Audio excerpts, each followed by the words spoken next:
Hello, hello, everybody, and welcome to episode 24 of the Get Out of Your Comfort Zone podcast series. I am your host, Lion, and I would love to introduce today's guest, none other than Mr. Kyle Mims from Alebrijes ART-CARs. How you Welcome, doing, buddy? Kyle. How you I'm doing doing today? I'm doing really well, but thank you so much for making the time to join us. I really, really appreciate it. Um, if it's okay with you, may I start by giving a quick introduction of you to the audience? Please, I would love that, buddy. Thank you. All right, all right. So, um, Mr. Kyle Mims was born and bred in DC and a mama's boy. Um, he was a nomad during his elementary school career until he finally settled down, which I presume was during middle school onwards. And also a budding carpenter and tinkerer in his grandfather's shed during the summer, which would later lead to his inspiration when the prodigal son left DC to study architecture in Philadelphia, which has amazing architecture. But soon realized that his passion truly resided in business and entrepreneurship, and more specifically, drawn to events organizing. However, after college, as is normal for a lot of us, he got sucked into the rat race, which taxed and slowly killed his spirit over time. He lost his passion for drawing and making sketches over time. He felt unable to prioritize his big dreams and explore his deeply rooted passions, and this deepened his darkness. Now, we all know something about the darkness that is part of the human existence. Some of us more than others. But that was until Kyle's partner, her perseverance, and the Alebrijes saved him. And don't be mistaken, this was very much a slow and deliberate process over a number of years. And the journey of following our dreams by no means is an easy one. It is paved with even more barriers and sacrifices, as we hope to learn today from our guest, Mr. Kyle Mims. So, how did I do, buddy? Is there anything that you would like to add before we get into it? No, I mean, I really appreciate that. I think you hit it right on the head. It's been a wild road. It's been a road where life has kind of taken you by surprise every corner that you take, right? But it's also been very rewarding. I think I found a lot of purpose in the low times, which just kind of carried me forward. So I think you did a great job kind of introducing. I appreciate that. It's always different when you hear it back to yourself, right? But no, I appreciate the introduction. I think you got it. Hell yeah, I appreciate you. Okay, so um, let's get started. So, why don't you begin by telling us the story of how you and I met? Of course, man. So this it was definitely one of those I say burner if you're familiar with Burning Man, or like burner-esque regional burns and so forth. Definitely burner magic, as we like to kind of say, right? Uh-huh. We went to a wonderful regional burn called Love Burn in February. Super excited, my first time being there, and I walk into one of my old camps that I came with back in 2019. IMU is all made up Sky Bar, and just to see some familiar faces, and out of that, seeing talk. who I met talking to one of my good friends, was this wonderful individual here who's now leading this wonderful interview here. And it was funny because, we had never met before. And I think it just kind of started at like a quip here, a joke there, a laugh there, and before you know it, like it was just like we were just so entangled with each other's story and each other's energy. And I think that's the beautiful thing about being a part of this community. Just kind of finding genuine people wherever you go. People actually care about the things you have to say. And I appreciate you for, from day one, from moment one, listening, intently listening and wanting to know more about myself, want to know more about this project that we'll talk about a little bit later, and digging into the why, and the how, and I think that's a beautiful thing about you as an individual, because you make people feel so comfortable to share that with you. And so I'm just very blessed to have met your acquaintance and been able to do that through laughter, joy, and warmth. Brother, I love you. You know, I love you so much because, one of the most important lessons I teach my students is don't forget about the why. The why is the most important question to ask as part of Yes. your learning journey. So for you to, mirror that back, reflect it as something that you perceive in me showing up in the world, whew, I appreciate you. Thank you. Thank you very much. Um, so, brother, as we delve into it a little bit deeper, can you tell us the story of your partner's brother being killed and how it brought Dia de los Muertes front and center of your creative exploration? Sure, sure, sure, sure. So I'll kind of start by saying, so my wife is a amazing force in my life, and we kind of like do literally everything together. And so, many moons ago, over 7 years ago, we were kind of planning on doing some events in the city and a festival. And I've always been interested in the Day of the Dead holiday. And not too long after that, we end up unfortunately got called home. She's from Mexico, and we got notice that our brother-in-law had been shot and killed in Mexico. And Mm, so we made our way back home and had to fellowship and really kind of do some deep soul searching back home. And when we came back, it was such a heavy thing on us. And I think as a household, and I know her as an individual, trying to understand how to process loss, also process grief, and then her specifically being able to do that from so far away from home, away from family, away from friends, right? mm, And, we had already kind of been doing some movement work around the Day of the Dead holiday, which is solely focused on celebrating the lives of the loved ones who have passed on, right? And like working as a community, as a family, as a combined family, human race, to fellowship and celebrate their lives, and making sure that we understand that we're all dealing with these things on a day-to-day basis. Like we're as different as we all feel, we all can relate to losing someone that's very close to us. And so what it ended up happening is we end up having to kind of dive into those teachings and those practices to enable mm, to work through that. And I think we're all still working through that, right? mm, But it was a kind of a course correction. Like we need to kind of focus in on this because we started experiencing our own individual healing. And then through some of the work that we do through our nonprofit, Dia de los Muertos DC, we recognize that other people, when they get an opportunity to kind of share their stories, um, talk about what they're going through, talk about the lives and the teachings of their loved ones, it's healing, right? It's healing, and so we kind of found healing in doing the work that we do, and that's I hope that kind of answers the question. But that's kind of how it kind of started, um, and we've been on the road ever since. wow.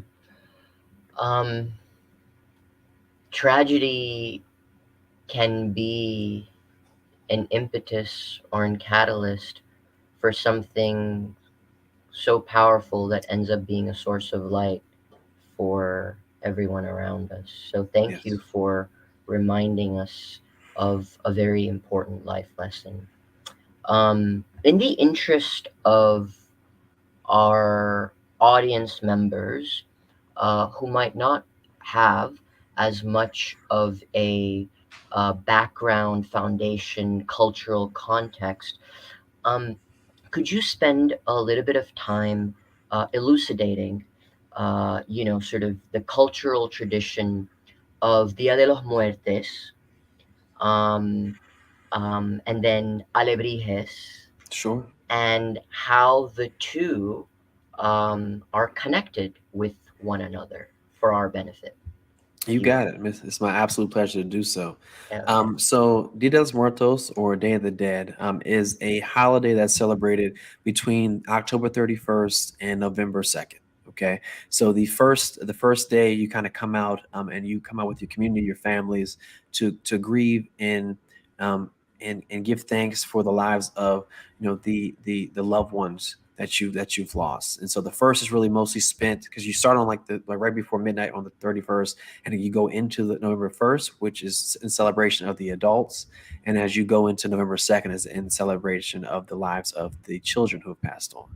Um, and so typically, traditionally, how it's celebrated, I say it's a lot different than how we kind of process grief and how we kind of deal with loss in, I'll say, in America, per Yeah, se, where I'm from. Whereas, you go to a funeral, you go to a repast, and you'll grieve in silence, kind of with your intermediate family, and then time goes, and you just hope that this burden kind of just falls off your shoulders, right? yeah, I think the power of this holiday is that you're not doing it alone, right? You are literally going out with your intermediate family, with your neighbors, with the church folks, with your classmates, with your mailman. Everyone in the town is coming out in droves. They're lighting candles. They're creating altars with the photos of their loved ones. They're bringing belongings that were important to those loved ones in life, right?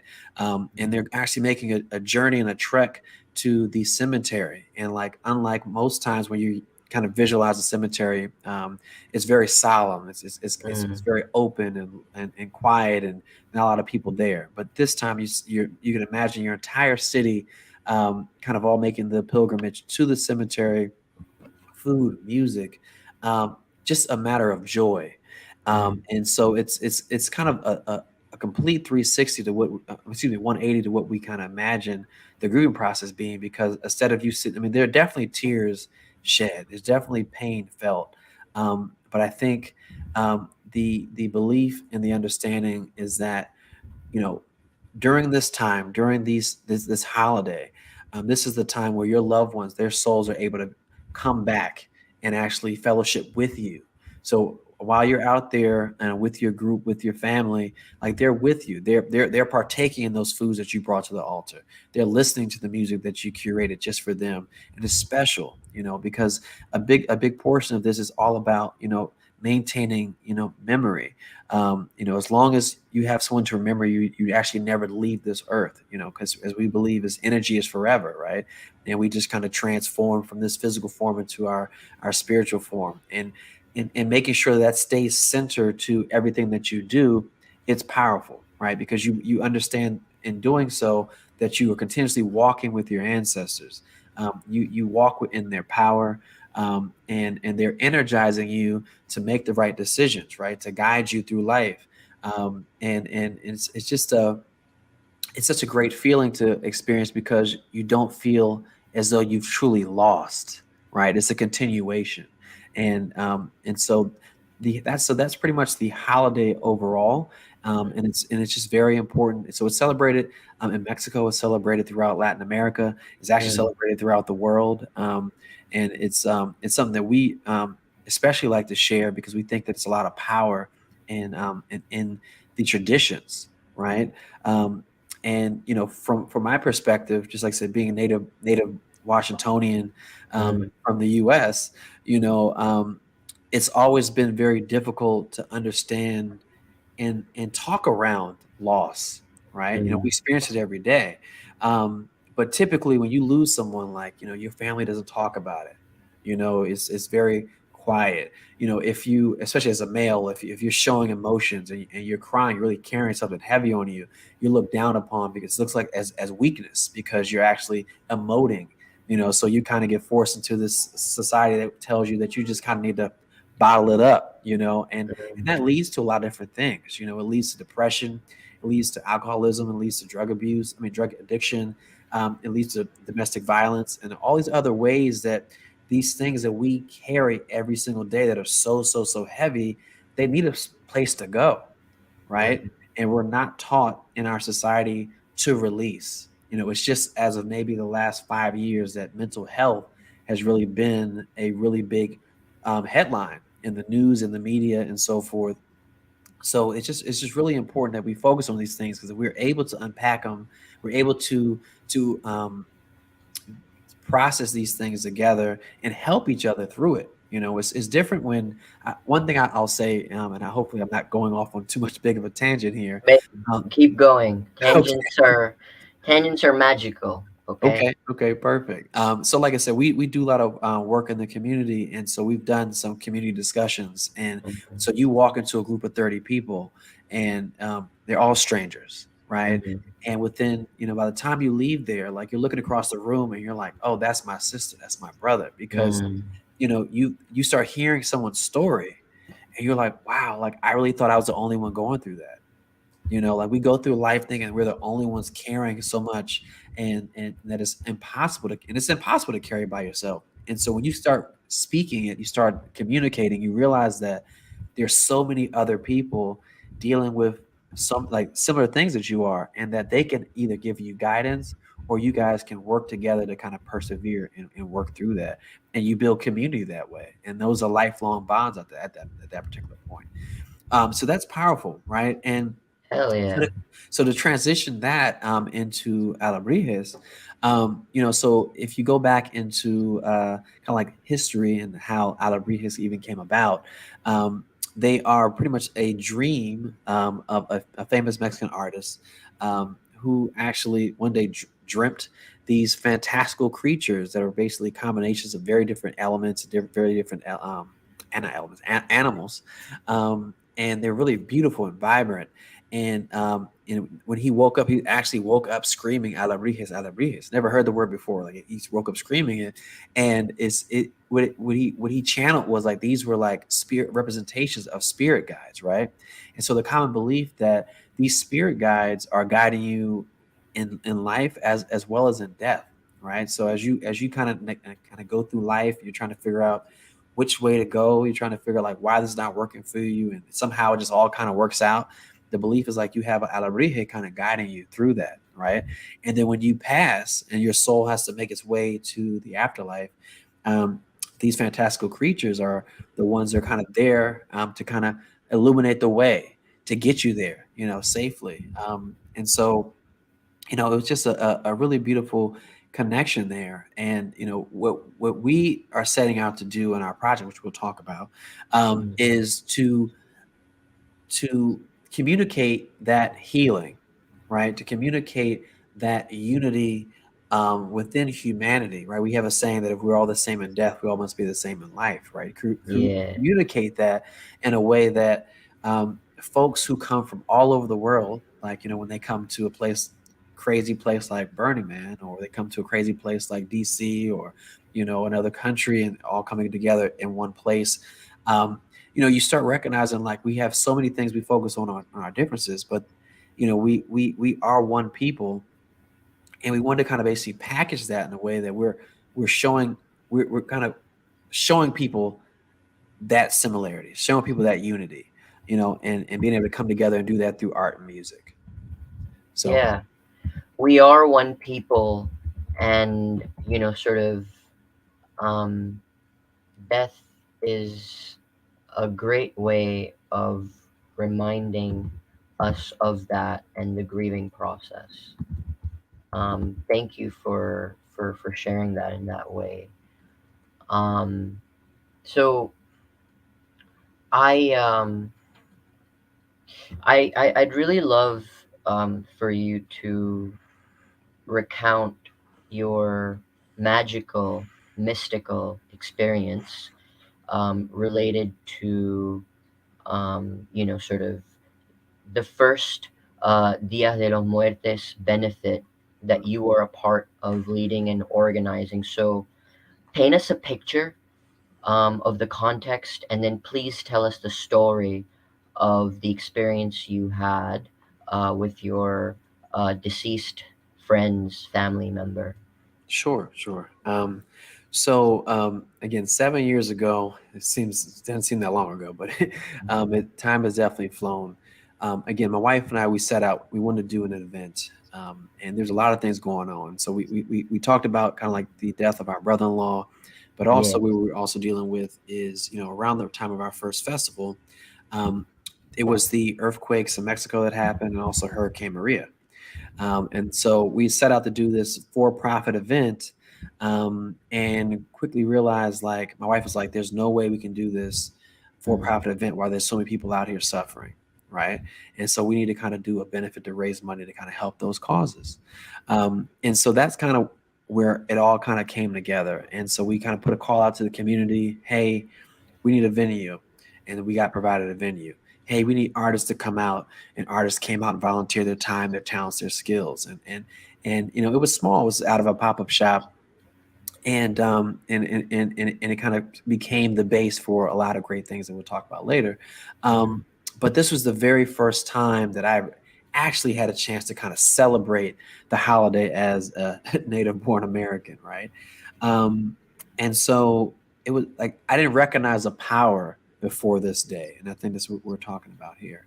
mm. So we went through the entire event. Of course, like any event that ever happens, nothing is going right. You're trying to manage volunteers, and people aren't showing up at the times they're supposed to show up on. It's a zoo. Of course, exactly. And I'm stressed out, and I'm one of those people who wears all emotions on my face in the time of crisis, when it comes to events, at least. And it was crazy. And so we got to the point of the night where we actually had set aside for people to kind of form a circle, and just open up a safe space for folks to share, stories about their loved ones. If they just wanted to say a name, if they wanted to light a candle, just a space for folks to just be able to reflect, and just have that ability to do so. Um, and it's funny because leading up to this point in my brain, I knew that I wanted to speak at this point, right? Because in college, Yeah. I lost one of my best friends, two of my best friends actually, in college, and I knew I wanted to kind of give them, um, just wanted to kind of give light to their story, their lives, right, and Mhm. their memory. And of course, like any event planner, I'm the guy who's trying to do everything, and sound's not working and all this kind of jazz. And so, unfortunately, it just didn't seem to come together, that I missed the opportunity. And the craziest thing happened right after that. So, this segment ended.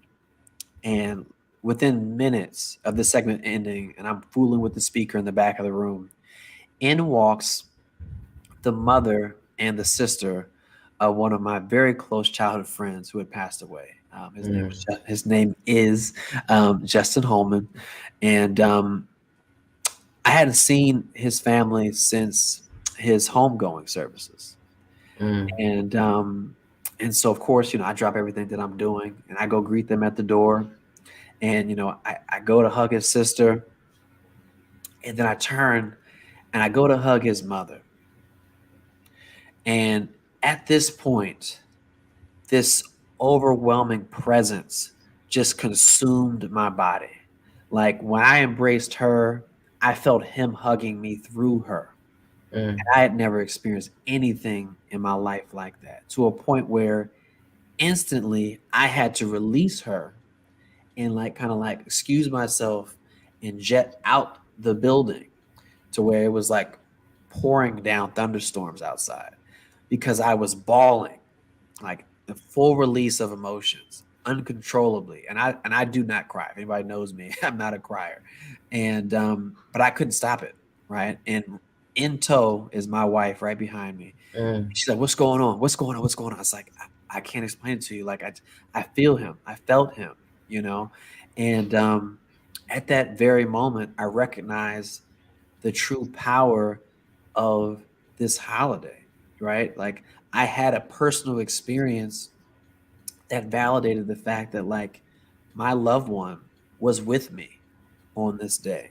You know, they were shoulder to shoulder. They were able to reach out and touch me on through this celebration. And it was just so much power in that. Like, and it gives me goosebumps to this day. Like I try to catch myself so I didn't choke up Mm, in telling that story. Um, and so, you know, we just at that moment, this became not a one-time event or one-time celebration. It became something that we had to share with our community and even the world. You know, our goal right now as a nonprofit is to make Dia de los Muertos a national holiday. That's one of our initiatives that we're trying to push forth, and mm, talking to Congress people to kind of get that done because of the power, you know, and to kind of show this country that it's okay to emote, it's okay to be raw, it's okay to hurt. It's no shame in it, right? And there's power in each other that we can draw from to get through these hard times. And the mm. only way we're going to get through them is if we do it together, and we're working towards kind of showcasing that. Yeah. Thank you so much for sharing that, brother. You know, I believe that there are two kinds of people in this world: those who believe in the things that the mind cannot explain, and those who feel compelled to dismiss whatever their mind cannot explain. And I count myself in the former. And I believe that spirituality is very much rooted in a realm that is way beyond. It includes, the mind, but it's also way beyond that.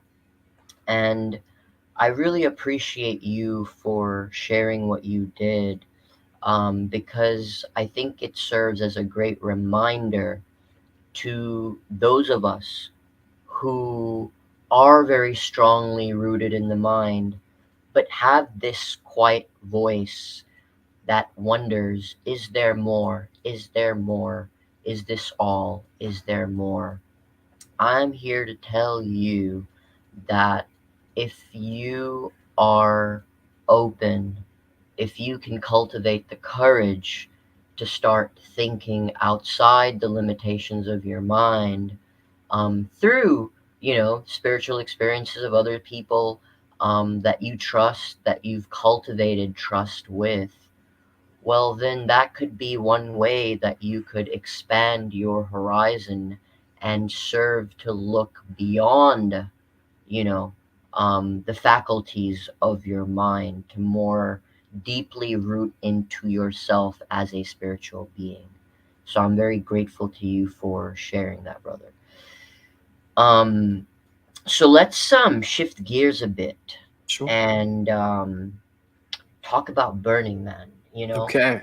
Um, Burning Man is something that, when I bring up in conversations, is something that um, either a lot of people haven't heard of, depending on the circle, or a lot of people have just heard of and have certain preconceived notions about.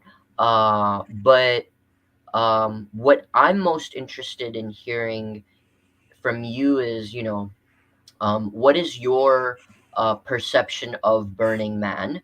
And also, what has your experience been with the whole scene as a, person of color? Hmm. Okay. Um, so I will say that for folks who've never heard of Burning Man, um, I'll give the kind of generic Yeah. explanation of what it is first, right? So how it's typically described, it is a annual um, gathering slash ecosystem of free thinkers and creatives that kind of come together in the middle of the desert during the harshest conditions to basically just kind of create a temporary city that's only alive for 1 week, that is full of anything that your mind can imagine and your hands feel compelled to put together, right? It's a beautiful place. If you ever have a chance to experience, where all these different people from all over the globe come, they create, they fellowship, um, and you know, and it's almost mind bending, right? We watch a lot of these cool shows on on television, or like these animated shorts and stuff like that, and then you just imagine like transplanting, which your vision is there, like moving into the Spider Verse or something like that, right? And then like transplanting that into a real life situation, you're like, how is any of this possible, right? And Yeah. how all these people come together to make this possible.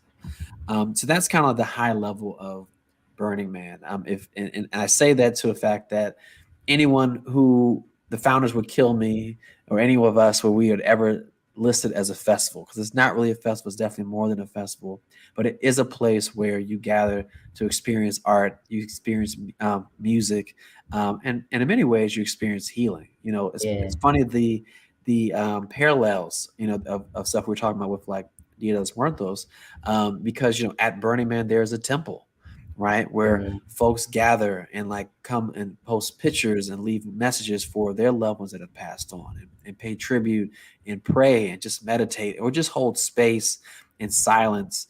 And there's just so much energy that goes into that particular space. And it's also a beauty because the space of where it takes place, it's on native land. There's so much energy and power in the land itself, and it's a lot of history. And so all of that just kind of just reverberates off of all of our individual energies. And a lot of times it's 75 to 80,000 people that come out every year. So we're at this time of year, this man-made city that's only alive for a week is this. I think it's the second largest city in Nevada. yeah. That's gone. Almost a week after. It's really kind of mind blowing, and it just teaches you that nothing is permanent. Everything is temporary. Enjoy what you can, when you can, how you can. Don't take anything for granted, and just live your life in the present. And that's why Burning Man, the element of it is there are many pieces of art, including the man sculpture, the temple, that get burned every year. So this mind-blowing piece that you've never seen before and can't even conceptualize how it even became into existence is gone within a couple of days to never be seen again. And it just teaches you a lot about life. It's really powerful, right? And so to rewind about how I kind of got introduced into the scene. Yeah. Again, got to always ping my wife because she's the one who pushes me into uncomfortable places, right? Mm, Which I appreciate. And so at the end of 2018, we had just finished our festival in November, and she had actually let me know about a an unofficial regional burn, called Catharsis on the Mall. Yep, which is a visual for healing. Go ahead. yeah, I was just trying to interrupt and bring up the fact that Catharsis on the Mall was a Burning Man event as well, but I didn't realize you were getting to it. I apologize. Please continue. Oh no, you're fine. You're fine. So again, it's unofficial. It was an unofficial Burning Man event, but all the same principles, right? Burning Man is made up of 10 principles of Yeah. self-reliance, radical self-inclusion, and Look all them those other up. beautiful things. Yeah, exactly. Yeah. And it's because again, the idea of Burning Man is to kind of create this utopia, right, where like all these different people can kind of like coincide and exist in this framework where we always are gifting, we're always giving. It's not focused on a transactional experience, and it's all about uplifting the person next to you, right?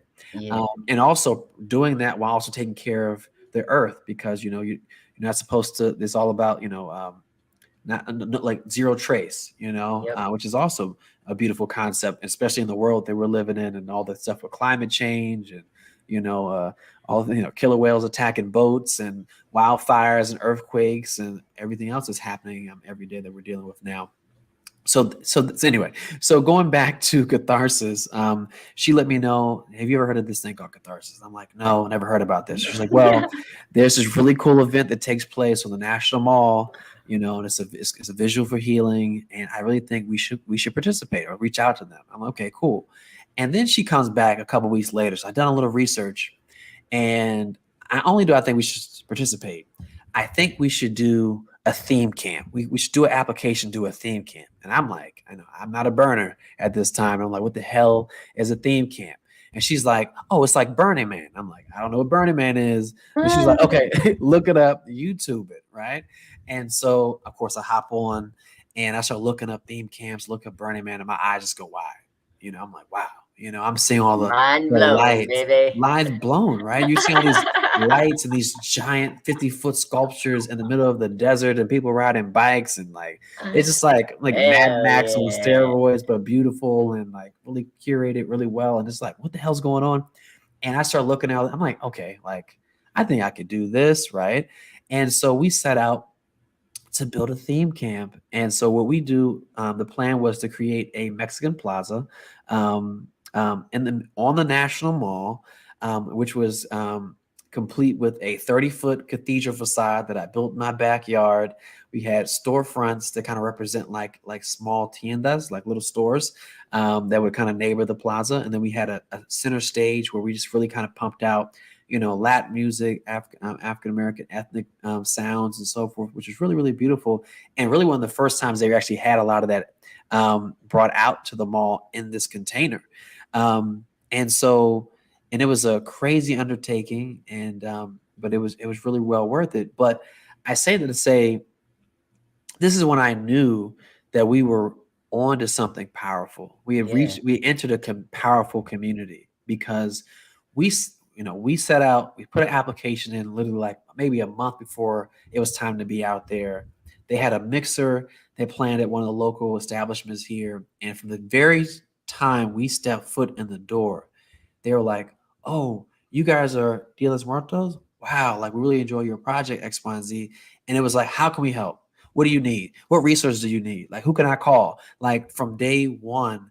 And we just were just brought into this really warm and enriching group of people who just, in my life, this is probably one of the first times I ever experienced a group, especially in DC, I'll say, where everything is very transactional, Mm, that people just genuinely wanted to see you succeed, wanted to see your dreams become real, and were willing to put their physical, emotional selves out there to support you in any and every way possible. We're out there, people just walk by, you need help? Like it's just was just polarizing in many effects. And so and what it taught us is that like there were folks out here um, who weren't out for themselves. They weren't out to. There wasn't a crab in a barrel mentality. Like if your art piece is bigger than my art piece, I got to figure out how I'm going to sabotage you, right? Like, or yeah. if we're all trying to figure out where we're going to get resources, like if I put you onto a grant, that means that's one less grant out of my pocket. So I'm going to block you, you know. Yeah. And it's just such a weird thing coming, just being in like the traditional default world, not really understanding that because it seems like everywhere you go in our regular lives, there's always someone trying to block you or trying to stand in your way or needing something in exchange for you to kind of get to the next step. And just to kind of be surrounded by so much love, um, calling us in was amazing. And that's actually how we got invited that same year to go to Burning Man for the first time because we'd done this crazy installation on the National Mall and blood sweat almost died a few times, Yeah. and it was like, well, if like guys, like you guys are already out there, you just need to go. And we went and we've been bitten by the bug, and I don't know if we'll ever not go at this particular point. Yeah. Wow. um. So then, what I'd love to hear is at your first Burning Man experience, right? Um. What was your um experience as a person of color, as far as like, what you saw, um, and then sort of how that potentially tied into inspiration, amongst other things, right? Of the art cars, specifically the Alebrijes art cars. For sure. So, as I mentioned, the first time we actually got to Burning Man proper was in 2019, and it was just a mind blowing experience from the day we stepped out in the dust. Because of course we went a week early for Build Week, so we got a chance to kind of see the city kind of come to life, and then get a chance to also experience the actual Yeah, event week. After that. Um, so originally we had already kind of heard the grumblings of like you just got to be mindful, really kind of like be aware of your space, set your boundaries, and like just it's going to be overwhelming, right? If you're a person of color, typically, just like any group, I think any group or ethnic group, I would say, I yeah, feel like you grow up around people who look like you, right? You fellowship most of the time with people who look like you, maybe until you get to maybe like high school or college, where you'll start kind of mixing and it might be a little bit more open. But being going to Burning Man, where it's 75,000 to 80,000 people, and maybe less than 3% of those people identify as people of color, it's like polarizing, like to kind of recognize like, wow, like I'm what are going to. those odds again, or what's that percentage again? Sure. So like it's less than 3% of people who go identify as people of color. Yeah. And so, you're like, wow, I've never been in that kind of space like that. Well, I'm so outnumbered. I'm so out of my comfort zone. I've never been this kind of extreme camping before. I've never been this far away from home for this long a period of time, away from the folks that make me feel safe before. And so a lot of people who go out, especially people of color, have to kind of check in with themselves and kind of prepare themselves like, okay, like I need to kind of like be okay being me, and be okay not being in, I won't say like, I'll be in unfamiliar spaces, right? So what I will speak to is, even with those numbers, me personally, um, because of the amount of love and care and purposeful interactions that I experienced going out there, um, I necessarily didn't feel like everyone was looking at me like I was the black sheep, or anything of Like you that didn't nature. belong. Right, exactly. It was very welcoming. It was like, oh my gosh, like how are you doing? So nice to meet you. What are you doing here? What are you looking to? What are your interests? What are your loves? Yeah, Like how can we help? Just all this positivity, right? yeah. But again, it can be a lot. It can definitely be a lot. Now we did have experience. At one point, one of our close friends, she worked as an employee of the org, doing like DPW work, and there was a party. Well, actually, it was an event, a special event that was solely for like DPW and their friends to kind of come out. And it was like a little pop up shop, and you can go in and you can like trade, garments and grab clothes and stuff like that. Mm, But it was kind of like invite only kind of situation. And mm, so we ride our bikes. We're excited for the event. We've been having a great time thus far, and we pull up, and from the time we stepped in line, mm-hmm. the one of the main people who was kind of like, I guess, manning the line, just Uh-huh. like was just like staring us the entire time, right? And so Huh. we're like, okay, like to a point where we're just Yeah. uncomfortable. And so then, and again, we're like maybe like 25th in line, of a line of like 30 people, 35 people. And like then out of the blue, he walks to us and like, hey, you guys got tickets? And we're like, you didn't mind asking anybody else in this line for tickets? Like, what's the deal? And she's like, well, actually, yes, I actually am a employee, blah, blah, blah, blah, blah, blah. But so that was kind of like the start. And then we walked into this establishment, because we were already feeling weird from that interaction. Yeah. And like the entire time, it goes right, you get thrown back into your home life where you walk into a store and you just every aisle you walk down, you just feel eyes kind of watching, like you're going to steal something. It's like everything in here is free. So like, Yeah. what am I able to steal, and why are you guys hawk eyeing me like I'm gonna do something wrong or I don't belong, right? And so that was a very, very uncomfortable experience, but that was one of the only experiences that we had that was kind of off like that, and that's probably why it stood out so much.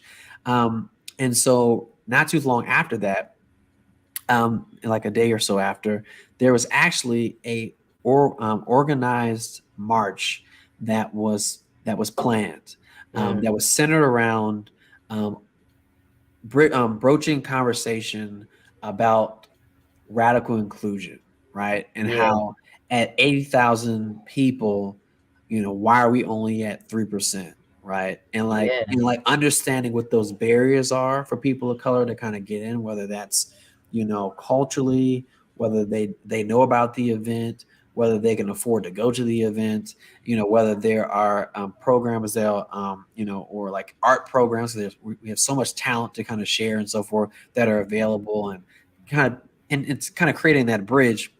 And so the idea was that this march would take place, about radical inclusion, and it was done in the hopes that we would get a chance to sit at the table with one or two of the founders and just say, hey guys, like, we're here, we're all people of color. We love this place that we're all out here, experiencing, and we want to share it with our communities.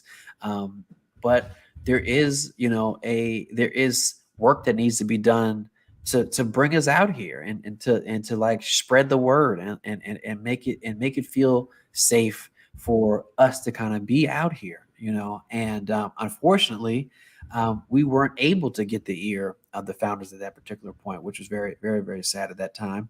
um, but that was it. But I will say it set a tone, right? It set a tone that, hey, there this is being looked at. There's a community that deems this important. This needs to be a priority. And actually, not too long after that initiative, the ride program and different other things like that came about to kind of help in radical inclusion and diversity, and stuff, to kind of bridge a gap and create a bridge for minorities and people of color to kind of be out and bring art and contribute to this beautiful ecosystem. Um, so that took place, and then the very next thing that we got a chance to experience, my wife runs over and she's like, hey, like, I don't care what we're doing today, but at like this time on this day, we gotta drop everything and we gotta go out because they're doing a BIPOC group photograph, in the middle of the dust, and like, I mean, I've been there for like probably 12 days at that point, maybe saw maybe like 8 people of color in my entire time being out Wow. there, right? So like, to kind of have a experience that, oh wow, this about to be a group photo and we're all kind of gathering, was like a really, monumental thing. Big deal. Yeah, so we rush out there and you can just see like just this sea of people just coming and like gathering, and like automatically you just feel at home. It's funny, like all the people are strangers, but you just automatically just feel at home because you're around people who think, breathe, look like you, X, Y, and Z, and you just have so many like cultural similarities, and it was just powerful. And so we took this group photo, and after the photo, we ended up got a chance to meet the photographer, um, who orchestrated the entire thing, and her name is Erin Douglas, and Mm, she's actually the founder of the Black Burner Project, and so every year, she's been going out for about 5 years now, and quickly, like us, realized that there wasn't many of us out there, and so decided that she was going to start documenting, the stories and the our photographs and portraits, and our presence out there, which was really, really powerful. And if you have a chance to check out her IG Black Burner Project, you see a lot of amazing photographs kind of capturing us out there in the dust. And so that we kind of formed a connection, and then later on, the missus, and she kind of followed up, and you know that was beautiful because what it did was it planted a seed, right? We knew that there was importance, um, to be out there, to feel included, to showcase, and so that was 2019. Of course, COVID happened, so 20 didn't happen, 21 didn't happen. Well, I think we had a renegade in 21, right? And then and then on to 22. We get a call from Erin, and she's letting us know that, like, hey, like, she's been kind of called to put together an art piece, like, she's been trying to, promote, kind of like create this bridge. And like literally since she started, people see her images on Instagram and they're reaching out to her like, hey, like, what's it feel like to be a person of color out at Burning Man? What's this all about? Is this safe? All the things, the frequently asked questions that you that people Mm, would think to ask, people of color. She's getting a barrage of these messages. Anyway, so the mm, point was, so she was like, well, I've been asked to kind of create a project, like create an art piece. And she's like, but I'm a photographer, and so I'm not really, I don't know how to create this art piece. And so she started pulling together this ragtag team of folks to kind of make this a reality. And she had this amazing vision to create these 30-foot, photographic, portraits of black burners out there that you can actually kind of come in, and there was an infrastructure in the middle that you could climb, and there was an audio loop that had like the stories of people's Burning Man experience, really unique experiences, kind of mm, playing on a loop. And so, make a long story short, um, I was asked to be her one of her build leads for that project, right? mm, Um, and then during that process, which was a very rewarding process last year, because it seemed crazy that it was going to be able to happen, but it did, and we met so many different people, so many amazing teammates throughout the process. And like actually, the other build lead for the project, Zulu Heru, this year is also bringing out a project that I'll talk about a little bit later too this year. Um, but through that, through all of that, we got a chance to um, really spotlight the need, for folks to recognize our presence. Like, imagine, riding your bike and like being faced, standing at the torso of this giant, African American king, just in the mm. middle of the dust, right? This is crazy. And then we got a chance to. She actually did her group photo in front of the piece, and so last year I think we had like 450 people who came out to that photograph, right? And it was so much power in that. And so, all that to say, it was that was an experience, and that was something that I knew that I wanted to feel more of. I didn't want that to just be a day or a couple hour experience, right? It needed to be something that was ever present, for all of those to experience. And since we started going out in 2019, I knew I wanted to bring something to Burning Man. The idea was we did this Day of the Dead theme camp at Catharsis in the National Mall, that we wanted to do the same thing, bring it out bigger and better to the dust, right? Mhm. And then that turned into like, okay, well, like a theme camp is beautiful, but like the impact that we wanted to have for the community, unless you just happen to be going down that block at that time, happen to hear a song that you like and pulled over, you would never know we existed, because there's Hell yeah. 2,700 theme camps that are super impactful and super exciting and super engaging. And so we were like, well, that's not going to work for us. We got a lot of ground to cover as Got a whole POCs, lot of baby. ground, right? And then it was like, for me, like I said, I'm out there every year for 2 weeks, and so it's like I love the music. I don't know. Well, I love the art. I love the space. I love the energy. I know I want to be there, but I'm always like, where's my music? Like, I have no disrespect to techno, house, anything like that. Like, it's beautiful. I can vibe to it. But at 2 weeks, I'm at my techno end, bro. Like, I'm I'm all the way out of it. I'm like, where are my No offense. because I love it. I think it's a great genre of music. But like, where's my R&B? Where are my drums? Where are my vocals? Where's the jazz? Where's the Latin, the salsa? Where's the merengue? all these other elements that never get played, right? Like it's for me at least, like we you go to the east side of Playa and you hear a sound. You go to west side of Playa, you hear a similar sound. You go to south side, it's you probably heard the same sound by the third time you're there. And so it was like, okay, and for that reason, I want to create a place that we could bring our culture, you know, out to the dust, right? Mm, Through music and through art and through all these different things, through dance performances.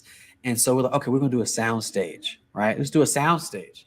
And then we recognize the same thing we thought about the theme camp is the fact that like I was literally riding around and I went all around the playa last year. And I was like, I thought I had seen everything like in terms of sound stages I could see. And then probably one of mm, the last days I found myself stumbling upon some sound stage kind of back in a nook. And I'm like, wait a minute, it's the same issue. Unless you stumble upon that and unless that everything just kind of aligns, like, it's only the people who just happen to see you mm, experience. And so then we're like, okay, no, we got to take the show on a road, right? We got to be able to bring it everywhere. And so that's where the idea was like, we got to do an art car, you know? And for those of you who don't know what an art car is or a mutant vehicle, it is literally a vehicle that is created into this massive piece of art where the base vehicle is virtually unrecognizable, and usually it has, well, all the time it has some crazy, lights and music and doing some weird abstract things that's kind of mind blowing. Maybe might be blowing fire or something like that. So mm. it's just really a In the kind of pitch crazy dark thing. night. Yes, yes. Like if you could imagine, Burning Man at Night is basically like Vegas on like the utmost of steroids. And it's really beautiful. It's magical. It literally looks like a fairy tale or a dream. But anyway, so the idea was that we wanted to do an art car and Yeah, do that around showcasing, black, brown, native voice and sound cultures, performance, and share that because you know honestly doing the project that Aaron brought last year that we brought last year was called Black Ashe. I would say I think we were all very nervous about how it was going to be received, mm, by the greater community. And I will say that, I mean, if you have, of course, like anything, you're always going to have a few people who are going to have, kind of show their ignorance and everything else around it. But I mean, I would say 90% of the people that I had a communication with was so amazed about it. We're just like, oh my gosh, thank you all for bringing this out here. We needed this. We've been asking for this, X, Y, and Z. And so it's just really like, it was humbling and it was really rewarding to see the reaction. And I guess that does speak to the beauty of Burning Man because again, even though these numbers are so out there in terms of percentages, like the majority of the folks are open. They do want to see that inclusion happen, and they yeah, are welcoming and they are loving and they're not divisive. And yeah. so that's a beautiful thing. Thank you, brother. I am a little mindful of our time, but I do want to quickly cover and get your sort of insight into one last thing. So earlier at the beginning of the episode, I mentioned how, you know, as part of living our purpose in a way where we feel more deeply tapped into, joy and following our dreams. There's a process of first exploring so that we might discover our talents and what truly speaks to us and how we can contribute in a way that's just apart from the norm, right? And then once we discover that, then begins the painstaking work, and oftentimes that work is fraught with barriers and obstacles, and is just more work in the work of life.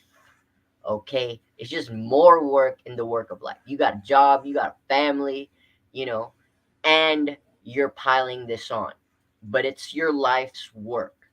So help us understand, what was the biggest struggle that you encountered in this particular journey with the Alebrijes.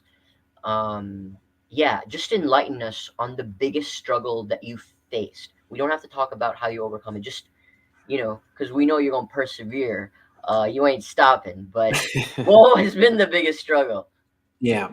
So, with this project in particular, I would definitely say I think the biggest struggle has really just been life. And what I mean by that is, we set out from the beginning. We had this amazing idea, and to create these art cars. We have 4 art cars that we're setting out to build. I know one will definitely be out at Playa this year, and I think we'll continue. We would definitely be continuing to get the other 3 up and running for everyone to experience. Um, but we had this vision of how all these vehicles kind of came together and kind of worked together, and we had this team, this amazing team that we'd kind of amassed from our experience at Burning Man, from our experience with Dia Los Muertos, through our personal experience, our personal friendships. And, this was the team that, we could take over the world with, and it just seemed like, throughout from the beginning, everyone was so amped for the project. And as we continued, life started lifing, man, and like people just kind of have to drop off, and that was difficult. It was difficult for a couple of reasons. I think as an individual, you have to be understanding, because like, we can never predict what's coming down the pipeline for any one of us, right? And it could be health, it could be family, it could be job, it could be a series of other things. And so kind of balancing the understanding that like these individuals around here want to do these things, right? They want to participate, they want to contribute. Um, but at the same time, they also have to give space to the fact that they're human. They have lives, they have families that they have to take care of. And they have to balance that. And so, and and there's no shame in that, right? I think that's one of the hardest things you deal with, because it's a constant pull when you do any project like this.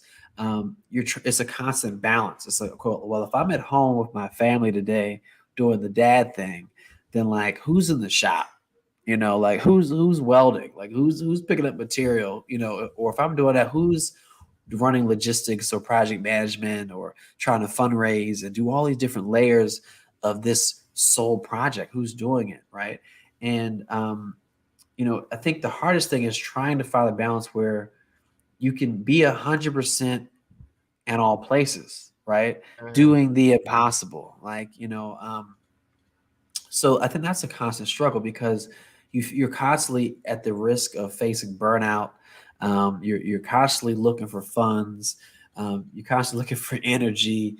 You're constantly looking for just continued motivation, because after a while you hit enough roadblocks, like your head starts weighing on you. You're like, oh man, this might not happen. Oh man, this might have been a bad idea. You start throwing out tens of $1,000s of your personal funds. You're like, oh shoot, like I could definitely be paying off some bills, or I could definitely be looking at, doing some things for the family and setting some things up for the future.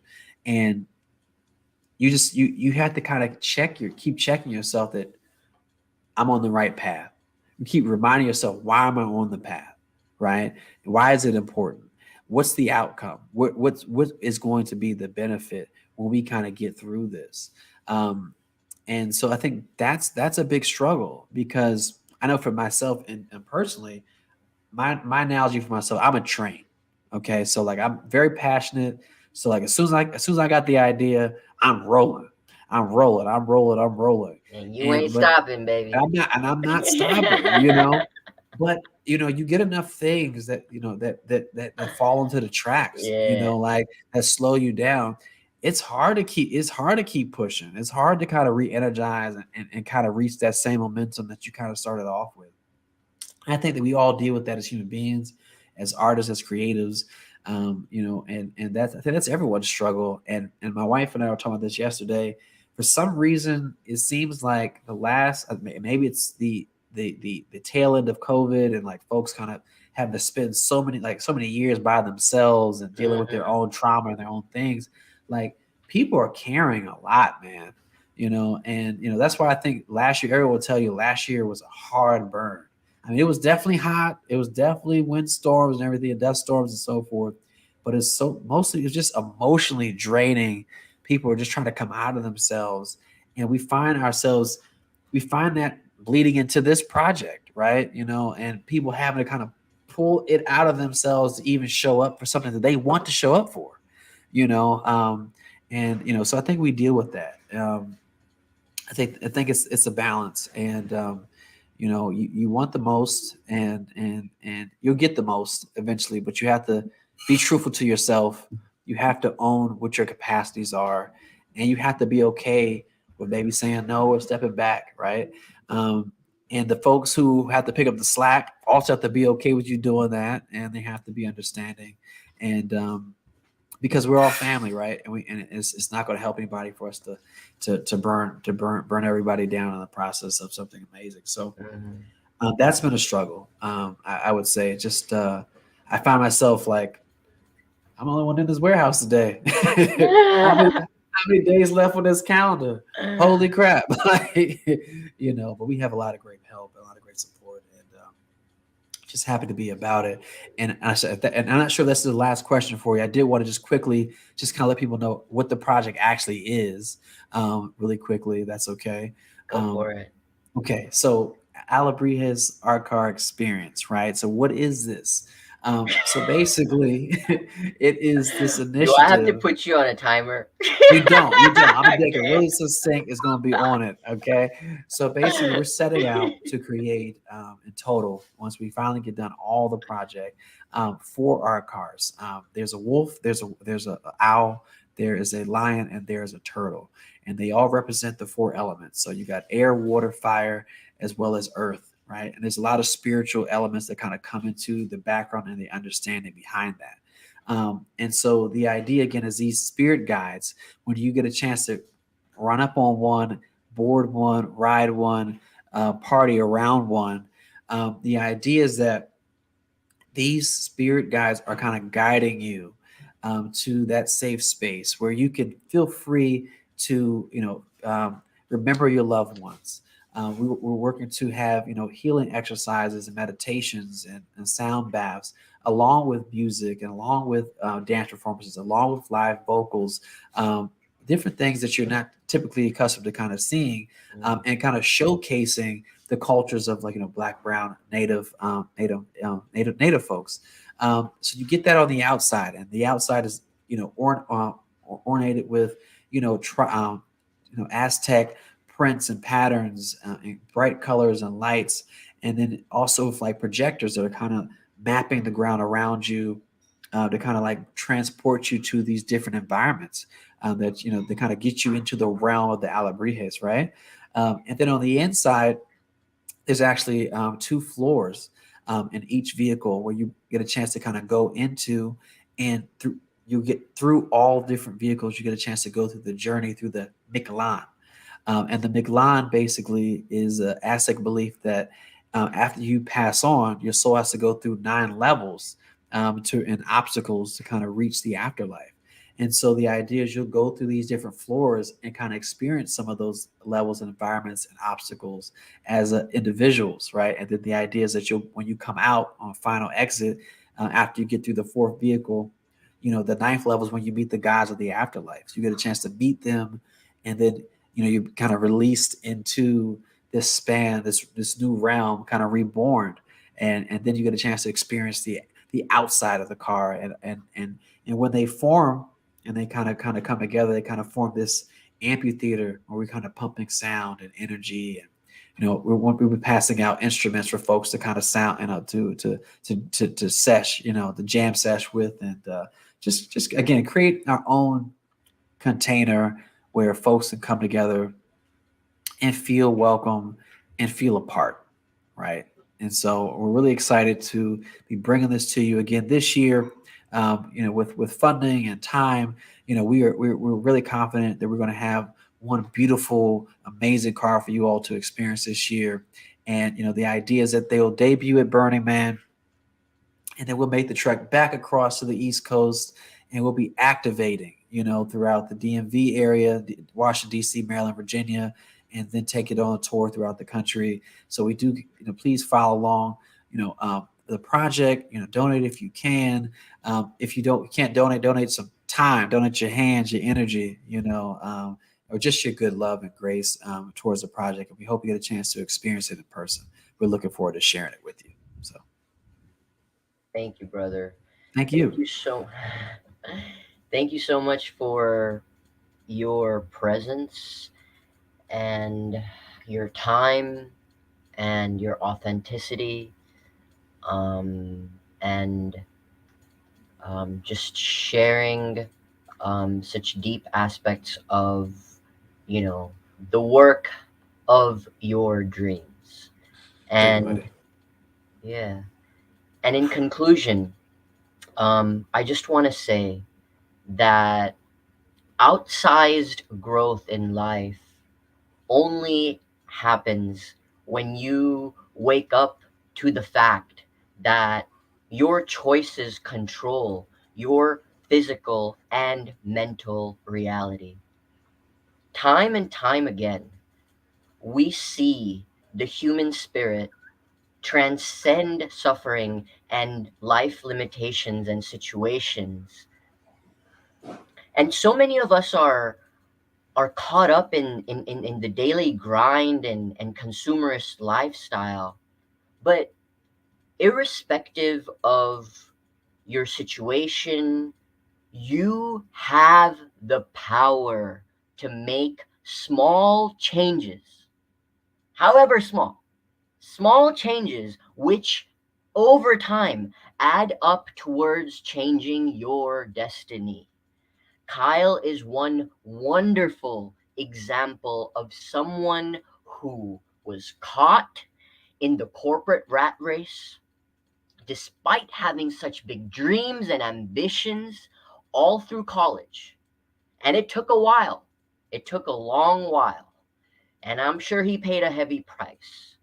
Um, and I am so grateful to him for sharing about the roller coaster of his life, including his darkness, and how the Alebrijes, as well as his partner, let's not forget about his partner, saved him. So thank you to you all and Kyle for your presence. And until the next episode, I bid you love and light. All right. Cheers. Bye now. Thank you, buddy. Take care.